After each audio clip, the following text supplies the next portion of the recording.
U.S. officials said Tuesday President Donald Trump is expected to cut a significant number of U.S. troops in Afghanistan and a smaller number in Iraq by the final days of his presidency. The plan would run counter to military commanders' advice over the past year, while still falling short of President Trump's much-touted goal to end America's long wars. The decision comes just days after the U.S. leader installed a new slate of loyalists in top Pentagon positions who share his frustration with the continued troop presence in the war zones. U.S. officials said military leaders were told over the weekend about the planned withdrawals and that an executive order is in the works but has not yet been delivered to commanders. Ethiopia's National Defense Forces carried out precision-led and surgical air operations outside of Tigray's capital Mekelle, the government's emergency task force said Tuesday, amid a near two-week-long conflict with defiant local leaders. Prime Minister Abiy Ahmed also said Tuesday that a three-day surrender ultimatum issued to Tigray special forces and their allied militia was over. There was no immediate comment from Tigray's leaders. A hand tally of the presidential race in Georgia has turned up more than 2,500 votes in one county that weren't previously counted, but election officials said Tuesday that won't alter the overall outcome of the race. According to Gabriel Sterling, who oversaw the implementation of the new statewide election system for the Secretary of State's office, the unofficial breakdown of the votes that weren't previously uploaded was 1,643 for President Trump, 865 for Biden, and 16 for Liberation Joe Johnson. He said that the issue appeared to be an isolated problem and that there are no fundamental changes in other counties.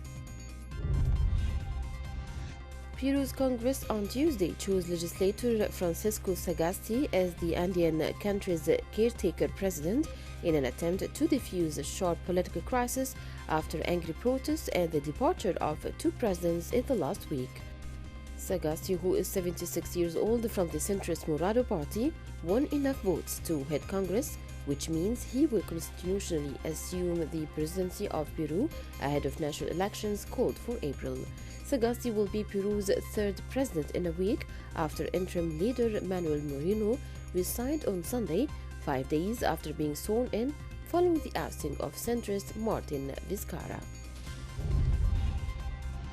Hundreds of Thai royalists in yellow shirts demonstrated outside the parliament on Tuesday, calling on lawmakers to reject changes to the constitution drawn up by the country's former military junta in response to mounting anti-government protests. Demonstrations were due to be held later by anti-government protesters who are seeking the removal of Prime Minister Prayut Chan-o-cha, a former army ruler, and reforms to curb the powers of the monarchy. Lawmakers are due to discuss several proposals for the way in which the constitution can be amended, some of which would exclude the possibility of changes to the way King Maha monarchy is treated under the constitution. Pfizer Incorporation has launched a pilot delivery program for its experimental COVID-19 vaccine in 4 U.S. states as the U.S. drug maker seeks to address distribution challenges facing its ultra-cold storage requirements. Pfizer's vaccine has shown to be more than 90% effective in preventing COVID-19 based on initial data.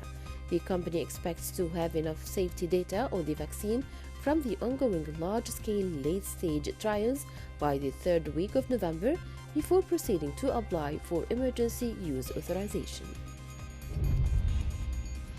The Health Ministry said on Tuesday daily coronavirus infections in India fell to their lowest since mid-July, with 29,163 new cases reported for the last 24 hours, taking the total to 8.87 million. Daily cases have fallen in India, the country with the second highest number of infections behind the United States since hitting a peak in September. Indians celebrated Diwali, the Hindu festival of lights, over the weekend, and experts have warned that the festival season could lead to a new spike. This rose by 449 over the last 24 hours, The ministry also said, with till now at 130,519.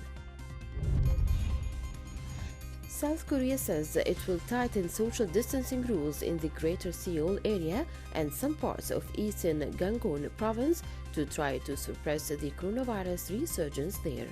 Tuesday's announcement came as South Korea's daily virus tally stayed above 200 for a fourth straight day. The country has been experiencing a steady increase in virus infections since it relaxed its social distancing guidelines last month. Health Minister Park Young-ho said it was necessary to adjust the distancing rules for 2 weeks to prevent the spread of the virus across the country. Australian authorities conducted mass tests on Tuesday, and about 4,000 people were confined to quarantine in the hope of stifling a new cluster of cases of the novel coronavirus after hopes it had been largely eradicated.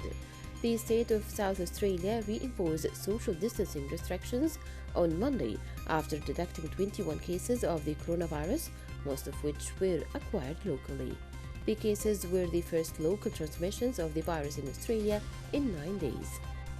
South Australia Premier Stephen Marshall said testing had identified 5 new cases in the past 24 hours, while 14 people were suspected to be infected and were awaiting test results. Chancellor Angela Merkel failed to push through additional curbs to combat COVID-19, as she said ongoing restrictions have helped to halt a runaway rise in infection numbers. Speaking after talks with the leaders of Germany's 16 states, the Chancellor said the country had managed to break the dynamic of new infections after restaurants, leisure facilities, and cultural sites were ordered to close again from the start of November. But she said state premiers did not want to introduce tougher curbs to stabilize and bring down infection numbers. The U.S. National Hurricane Center warned Hurricane Lute strengthened to a catastrophic Category 5 hurricane as it barreled towards Central America Tuesday, threatening areas devastated by a powerful storm just 2 weeks ago. Authorities rushed to evacuate thousands of people from coastal areas of Nicaragua and Honduras in the immediate path of Lute, which was due to make landfall on Tuesday. The hurricane would bring catastrophic wind, life-threatening storm surge, and torrential rainfall, the Hurricane Center said, adding on the forecast track, the core of Lute will make landfall within the hurricane warning area in northeastern Nicaragua tonight. It was packing maximum sustained winds of 260 km per hour with highest gusts recorded. The world should react with the same urgency to climate change as to the coronavirus crisis, the Red Cross said Tuesday, warning that global warming poses a greater threat than COVID-19. The International Federation of Red Cross and Red Crescent Societies said in a new report, even as the pandemic rages, climate change is not taking a break from wreaking havoc. In the report on global catastrophes since the 1960s, the Geneva-based organization pointed out that the world had been hit by more than 100 disasters, many of them climate-related, since the World Health Organization declared the pandemic in March. U.S. President-elect Joe Biden says the United States needs to negotiate with allies to set global trading rules to counter China's growing influence. However, the president-elect has declined to say whether he would join a new China-backed Asian Trade Pact signed on Sunday. Asked in Delaware whether the United States would join the Asian-focused 15-country regional comprehensive economic partnership agreement, Biden said he could not yet discuss U.S. trade policy because he had not taken office and, quote, "they're only one president at a time."